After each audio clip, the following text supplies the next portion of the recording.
What's going on, growers? It's James Prigioni coming to you live from Jersey. Today, I'm going to share with you the one thing you can do that will simplify everything in your garden. Let's go! Let's jump right into things. I want to first give you an overview shot of the food forest because it looks incredible. This used to be a regular backyard. Now it's a garden. Not just a regular garden, a food forest. I'm going to bring you through and give you guys more of a tour, but before I do that, I want to bring you over to a section where I'm doing this one method, and I want to show you it in action so you guys know that it truly works. Come through here. We're gonna swing by and I'm gonna talk about a little more stuff in detail, but I want to get you over to this bed first. Here's one of the beds I want to show you. Check out this Vego raised bed. Look how much stuff is growing in here. Absolutely packed. Lettuces growing out the side, ready to be harvested. Beautiful sorrel right here. Carrots next to that. A cabbage starting to head up, looking nice. A purple cabbage next to that. Look how cool it is when the water sits on the cabbage like that. Doesn't that look amazing? We've got some broccoli right here. The color of those leaves and the health. And right underneath that, you can see 4 bok choy planted really densely, and then next to that, beets.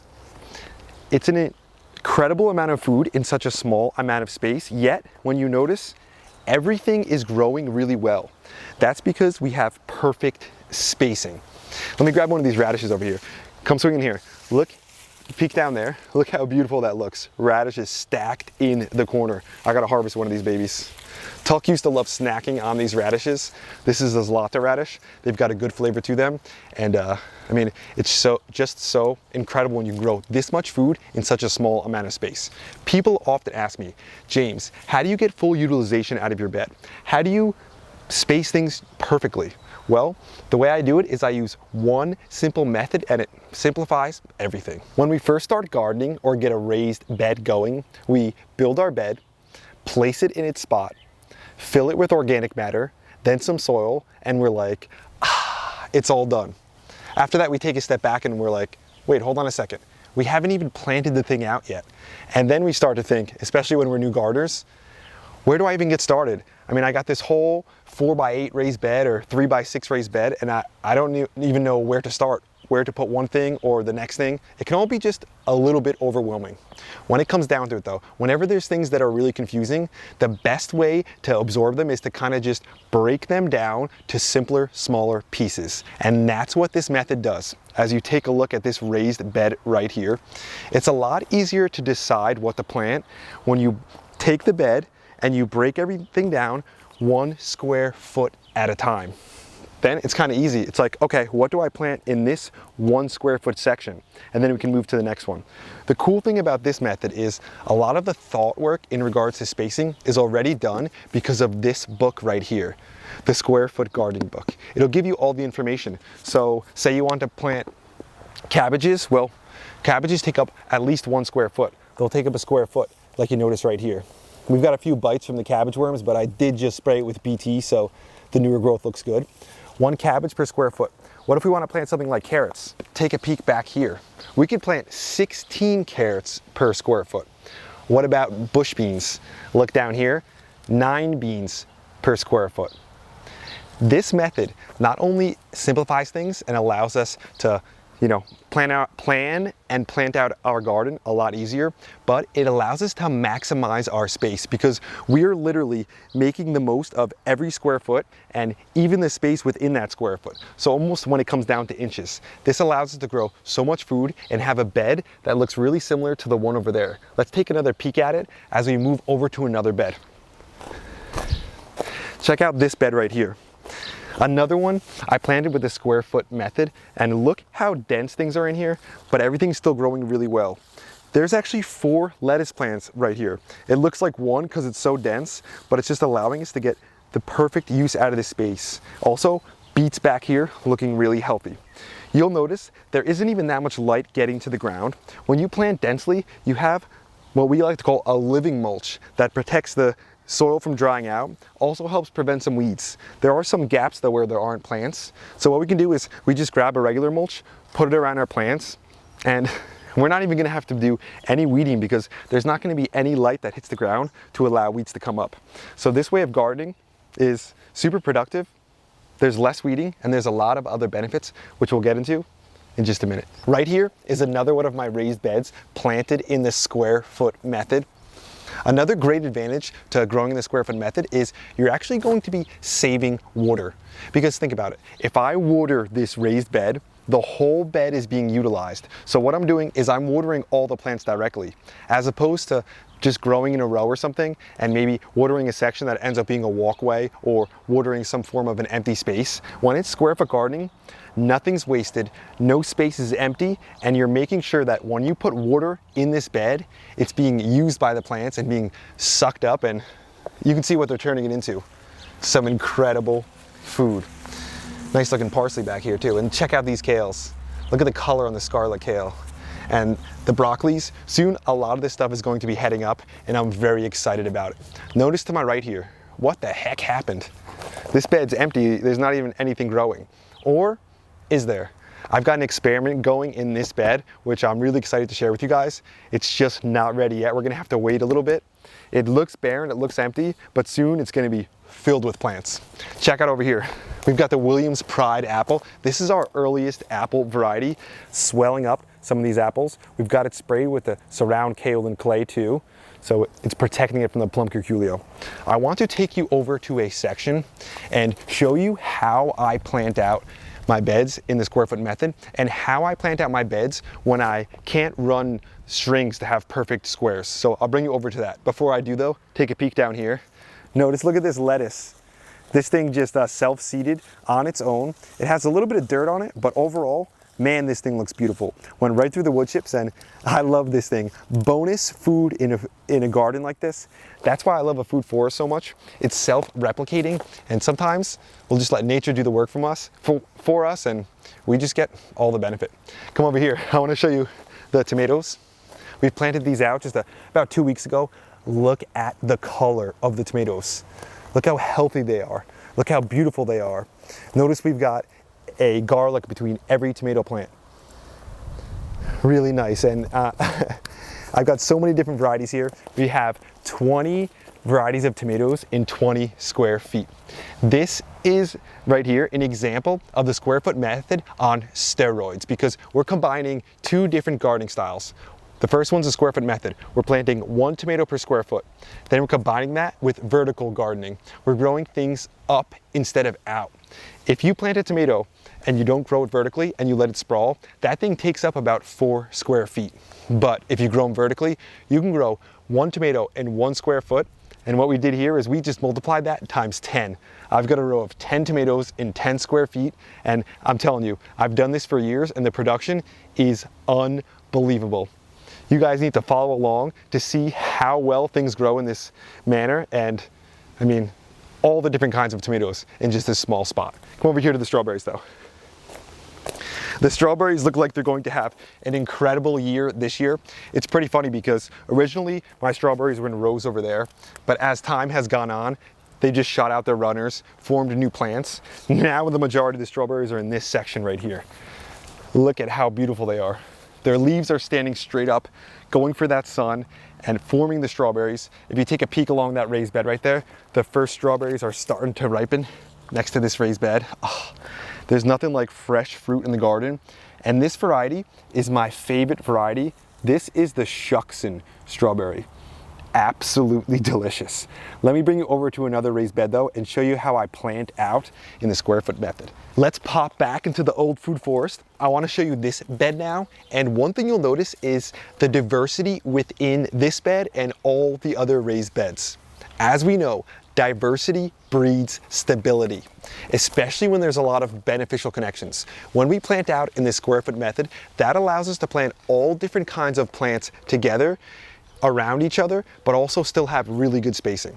When we plant things like this is known as a polyculture. There's a bunch of plants all together, as opposed to a monoculture where it's all one plant. Polycultures are incredibly beneficial. One of the reasons is it really confuses the pests. If you're a pest and you want to come in and attack something like this pepper here, well, I mean, you've got a cabbage next to us. You've got a marigold over there. We've got some Swiss chard. There's parsley here. So if you're going to be a pest to the pepper, this isn't probably going to be the bed you're going to want to go after. You'll notice I have like a lot of these beds, they're all planted with pretty similar crops, but I really think this is a way better method of planting as opposed to doing one bed of just peppers or one bed of just cabbages. That's what can allow some of those pests to come in when we don't really confuse them. Let me bring you over to another bed here. But before we do that, let's stop at this cherry tree, the Rainier cherry. This thing is a monster. One of the first trees that I've ever planted in the garden. It's still growing beautifully and it's loaded with fruit. These are some of the best tasting cherries ever. A homegrown organic sweet cherry. There's literally nothing like it. Come to a section right here. Just this morning, I grabbed some radishes from here and harvested them. And when it comes to square foot gardening, it's really good because it's perfect for succession planting. Now that something came out like the radishes, we're going to get a summer crop in. We've got some goldenrod zucchini. It's really easy to get done. Now that we have this section open, we're gonna take a little bit of the JP Secret Stuff, all-purpose fertilizer, sprinkle just a little bit, because as we know, squash are heavy feeders. Mix it into the soil. Grab our Vegocell, pop it out, and then drop it in. This is how easy it is to plant when you've got things on deck. You're succession planting and you're combining that with square foot gardening. Now all I have to do is just water it in. And look at this bed, just like the others, planted perfectly, square foot method. Look at the lettuces over here. I gotta bring you to a spot where the lettuces look even better. The Swiss chards, all of it is just absolutely gorgeous. Another cool thing about this style of growing, the square foot method, is there's a lot of styles out there where maybe they work good for as like a small section, or maybe they work good in like commercial farming in a big, huge area. But this is scalable. It works good in a 1x1 raised bed if you only have 1 square foot. It works good in a 40 square foot bed. So no matter the size, when you break things down to 1 square at a time, it works great, it's scalable, and it makes gardening fun again. It did for me. I'm an experienced gardener. I've been gardening for, I think, almost 15 years now, and I discovered this method about 5 years ago. I've never looked back. It's the only way that I like growing because I know I've said it, ad nauseum, but it makes things so simple. Let me bring you to a section in the back over here. Look at this right here. So this bed I'm gonna be doing some experiments in. I only planted 1 spot. Look at the lettuce. I planted 4 lettuce in 1 square foot. Tell me you can get more perfect spacing than that. I wanna believe you. Everyone has its own little section growing out, and it's only taken up 1 square foot. If we wanted, we could plant something else right next to it. So if I don't have strings running, what I do, and what I did for this bed, is I take a board right here. I just made this board simply with a leftover piece of furniture, I think. I just cut it in exactly 1 square foot. Then I take this, I just drop it down in a section right here, outline it with my finger, and then that's my perfect square foot, and I can get things planted. Makes it really simple. I also have made this. It's just a piece of metal that's 1 square foot. That could help you get your spacing too. You can go one way and then go the other way. So quick, simple, easy, but allows me to get that spacing really nice. If I wanted to plant something next to this, I would just bump it up against it, make my square, and then get something planted. Really nice, really beautiful, but just look at that lettuce again. Nature is amazing. Look at how many raspberries are on this plant. This is the fall gold and the yellow Ann raspberry, both of them in here. My favorite flavored raspberry, a yellow one. Soon this thing's gonna be loaded with fruit. Come in here though, I wanna show you something cool. Check this out. Look how the top of this is dead, this raspberry right here. That's because this is an ever-bearing raspberry. Last year, this shot up in the spring and then grew, and then later in the fall it fruited. After it fruited, I left it. Now, this is the part that fruited last year. It's not fruiting this year. Instead, all the fruit is on the sides, on these lateral branches. Look how cool that is. If I would have cut this all the way down to the ground, then I would have gotten 1 harvest in the fall right here. So this shot up in the spring. It's gonna keep growing. It'll fruit at the top in the fall. What I did was I left that. Now they're fruiting on the sides. The reason I do this is this way I can get some spring raspberries late spring, summer, and then I can also get some fall raspberries. Just by knowing how a plant works and having a little bit of knowledge, that can greater inform our decisions. That's the cool thing about square foot gardening. When we know the perfect spacing, we can apply that to our bed and make the right choices. Come over here, I want to show you some more things. Come this way. The blackberries are going crazy too. This one looks pretty productive, right? Wait till you see this thing. The reason this is so loaded is because of the way I pruned it. Similar to the other raspberries. I love all this fruit, and they're starting to actually form the blackberries. Come this way. Through the asparagus, these ones are finished for the year, and next to another Williams Pride apple. I love this apple so much, so I planted another one. Look to it right here. Blackberries, more of them, loaded. It's gonna be a great year for blackberries, I can already tell. I wanna bring you back over here. This is where we just were hanging out just a minute ago, looking at some of the lettuce and stuff, but come over here. Check out the tomatoes we got. So I've got tomatoes growing in the vertical garden, up strings. I also have tomatoes up stakes, as you'll notice. They're looking really healthy, doing really well. And we have blueberries planted back here with a lot of fruit on them. I just planted them about 2 years ago. They're starting to set up and look fantastic. Then between the blueberries, I planted apples. This apple's looking super, super healthy. And next to us here, another blueberry plant loaded with fruit. You love to see it. Come over here. Check this out. Another apple. You guys can probably notice one of my favorite fruits is the apple. I can eat apples every day for the rest of my life, I think. I love the flavor, I love the taste, and they're my overall favorite fruit. That's why I grow so many of them. Another thing I love about square foot gardening that I forgot to mention is just how visually appealing it makes the beds. When you can look at the whole bed, you've got a system of uniformity. It's organized, everything has its place and its space. It just looks good, it feels good, and I think it makes for an overall better garden. Before I let you go, I want to show you some of the gold cherry. Look at all the cherries on this thing. You're probably thinking that's a lot, but take a step back. Look at the size of this sweet cherry right next to my other one. We're gonna get an insane amount of cherries in a short amount of time. That's today's video, growers. Thanks for watching.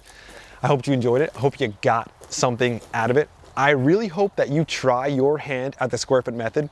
I know it seems simple, but a lot of times the simple things are the valuable things. And the simple things, when you look into them further, are deeper than you would think. And they are more valuable than you would think. And that's why they're often looked over, because they are simple. But what I love to do is to keep it simple. There's an old saying that I love because I think it, pertains to me pretty good. It's keep it simple, stupid. And that's what I tell myself sometimes. We don't got to reinvent the wheel. We don't got to come up with some crazy technique that's never been heard of to try to alter the way we grow things. Sometimes just set things up 1 square foot at a time, plant the stuff and walk away and let it grow. That's what I do. I do throw an insect netting on top though, but when it comes down to it, it's a good feeling. When you're in your garden, you've got your tomatoes behind you, they'll be growing soon. Some cucumbers, I still got to mulch it, I know. But then right above you, you've got the cherry. You're sitting underneath what will be cherries. In a short amount of time, hopefully I'm sitting here, cherries come down, bump me on the head, grab one and eat it. That would be a lot of fun. And the cool thing about this cherry is it's a yellow cherry. So the birds are actually go after it a lot less than the red cherry. So that's cool too. I want to mention though, you guys should check out the Square Foot Gardening book. I'll put a link. This is a super high value book. It really has helped me so much. It's one of those books potentially that has helped me maybe more in the garden than any other because of how practical it is and how much I use it. I don't have any affiliation with this book. I don't know Mel or anything, but I think it's an incredible method and I think it's super high value and one that will help your garden a lot. That's the whole point of making these videos, to encourage you guys to grow some more food and to help educate you, give you some insights. This way you can use those in your garden and just ultimately grow more food. I also want to mention that you guys gotta check out the community over at teamgrow.us. We have over 1,500 members on there. We're all coming together. We're pooling our knowledge, our resource, our understanding, our techniques, and our practices, and we're sharing that with one another. This way we all can get the most information, and like we talked about before, we can make the best decisions when we're well informed, and we can make the right choices which lead to bigger harvests. And When it comes down to it, when you're in the garden, there ain't nothing better than bigger harvests. I also wanted to send a thank you to one of our new channel members, Dan Jensen. Thanks for being a part of Team Grow. Thanks for having your hand in everything we're doing out here. This wasn't a complete tour of the garden, and I will give you more of a complete tour in the future. Just let me know if you want to see that. But go back to that pan over there. Look at it. This doesn't even look like a backyard. I mean, it honestly looks like a forest, but to the naked eye, it just looks like a bunch of trees and stuff planted together. But when you actually take a deeper dive, it's not as simple as it seems. Just like square foot gardening, there's layers to this. There's 7 layers in our food forest, and it's all productive and it's all edible. That's kind of the design. It's truly a blast to be out here. That's why we would love for you guys to have the opportunity to grow your own food forest, to mix in some square foot gardening, and you'll be eating a lot of food. One thing you might have noticed, and one thing that you know, it's a little sad when I make these videos, is I don't have Tuck follow me around. It used to be a lot of fun, and I used to do more tours because it's like I can go out, run around with Tuck. He follows me around. I grab something, take a bite of it. He gets a bite of it. All of a sudden, I'm talking to the camera for a minute or two, and then I look to the right. He dug something up, and he's eating it. So not having him out here for the tours, it made it a little less fun. But ultimately, I still had a blast doing it. And in the future, maybe we'll have another little friend running around with us.